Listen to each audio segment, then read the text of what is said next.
So just recently on the channel, we discussed the massive Nintendo Switch news that was the fact that Phil Spencer officially confirmed support for Call of Duty on Nintendo platforms for the next 10 years and claimed that they actually came to an agreement providing the Activision Blizzard merger goes through on their end. And clearly this would be a nice addition for Switch owners to have essentially the biggest gaming franchise of all time period, available and playable in a docked and potentially portable form factor, assuming Nintendo sticks to that for the foreseeable future. But in today's video, we have to discuss and break down a massive update around the story because the FTC has now filed an official lawsuit against Microsoft for the acquisition, and we have to talk about what this could ultimately mean for Microsoft fans, Nintendo fans, and the gaming industry as a whole.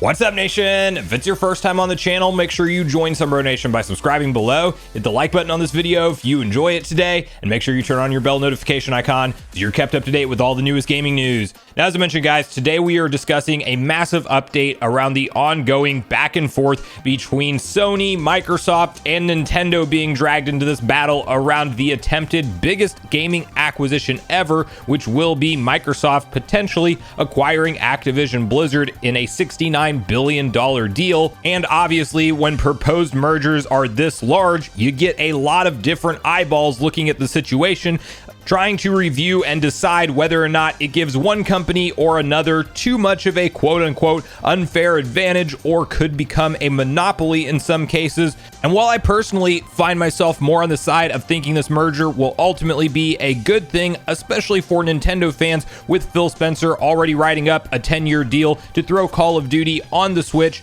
and Nintendo accepting that offer, that just seems like an upgrade to me when we don't have any support for it today and we haven't seen a Call of Duty game on a console since the Wii U. And Microsoft's broader strategy does seem to be just play our games on our service on whatever device you want. They want you to be a Game Pass subscriber or an xCloud user in the future, and they could really care less about how you are accessing that content. They want to become the Netflix of games, and I think that is definitely their larger strategy. However, the one big update around this deal that could put a big fork in the road with this entire game plan that they have been leaning into so far is an official lawsuit that has now been filed from the FTC, and we have to hop over to VGC and quickly read through their detailed typed up article together to get on the same page with all the exact details. Confirmed, the FTC is suing to block Microsoft's acquisition of Activision Blizzard. The lawsuit claims the deal could give Microsoft an unfair advantage. An official statement made by the FTC alleges that the deal would not only give Microsoft an upper hand in the console market, but also in other areas such as subscription gaming and cloud gaming.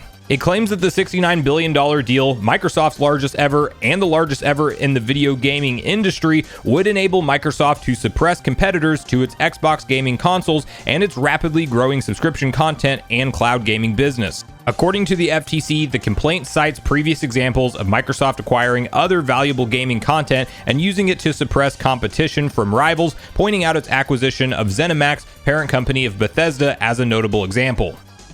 Now, in response to that news breaking, Microsoft has come back with an official response where you can see an additional VGC article detailing the following. Microsoft says it's ready for a court battle after FTC sues to block Activision deal. While we believed in giving peace a chance, we have complete confidence in our case. In an official response to the news, Microsoft President Brad Smith said the company was confident in its case and would attempt to prove that the deal was not anti-competitive. We continue to believe that the deal will expand competition and create more opportunities for gamers and game developers, he said. We have been committed since day one to addressing competition concerns, including by offering earlier this week proposed concessions to the FTC. While we believed in giving peace a chance, we have complete confidence in our case and welcome the opportunity to present our case in court. Now, you also have some interesting comments from Sony floating around online around the proposed 10-year commitment to bringing Call of Duty to Nintendo consoles, where you can read the following. Smoke and mirrors, MLX has learned. Activision Blizzard could supply Call of Duty to Nintendo today, but doesn't because Nintendo's younger audience is not interested in the first-person shooter, and a previous version of the game on its console was a commercial flop, the art critic of the deal says. MLX understands. They're of course saying that Microsoft is just doing this to get the deal to go through. As they further detail, look cooperative with regulators, the argument goes. Furthermore, Nintendo Switch could not run Call of Duty easily and may never be able to, Sony argues. Now, Tom Warren also took to Twitter to confirm that apparently August 2023 is the set hearing date for this all to unfold and proceed, and Microsoft to battle the FTC's complaint directly in the courts. So we will have to wait and see what ultimately happens with this deal. I do think it is interesting with Sony's entire perspective on this thing, because yes, there is definitely going to be a clear-cut advantage to Microsoft going forward if they throw Call of Duty on Game Pass day and date with every major new iteration, and they could also incentivize players to play on their console in other ways that we do not know of yet, and that will be a big blow to Sony's bottom line, because obviously COD is a cash cow and Sony doesn't have to do much of anything right now but just take that 30% chunk of everything that gets sold through their store when all of the millions and millions of purchases are happening.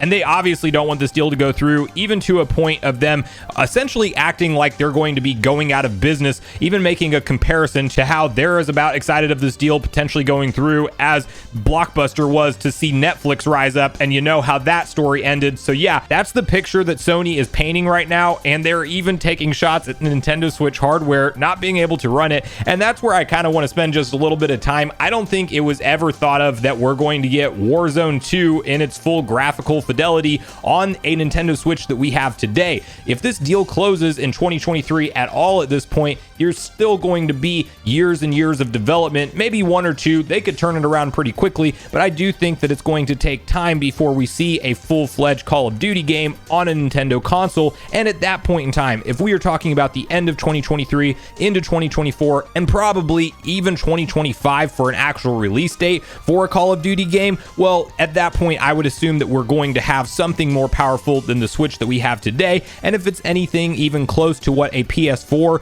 PS4 Pro level in the graphics department, I think you can definitely make it work. There's even Call of Duty Mobile that can run on a ton of different devices, and I also think that Sony has the room read wrong with Nintendo consoles, where the vast majority of the user base is actually in the 18 plus category to begin with, and you could have definitely argued that maybe during the Wii era there was a ton of children only interest on the platform, as that was like a child and grandparents type of console as far as the casual audience it attracted. The Switch and where we are at today is a completely different beast, and there is obviously a lot of demand from older gamers as well, and typically people may own a PS4, PS5, Xbox One or Series S or X, and then they also go buy that Switch for the portable play and that first party Nintendo lineup of IPs that many of them have grown up with, including myself. So this is definitely going to be an interesting one to see how it unfolds and what ultimately happens in this court proceedings, and what maybe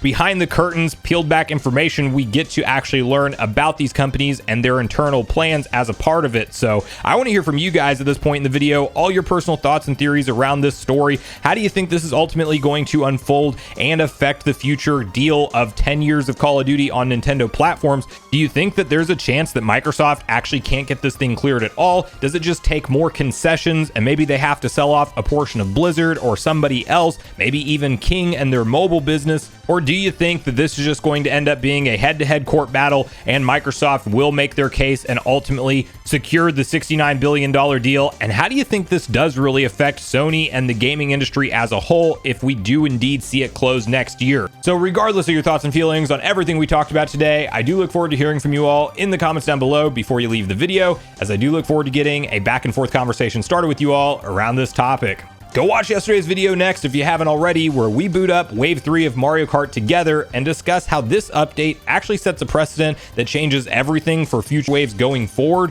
Also, make sure you like, subscribe, turn on your notification bell, and I will see you guys in the next video.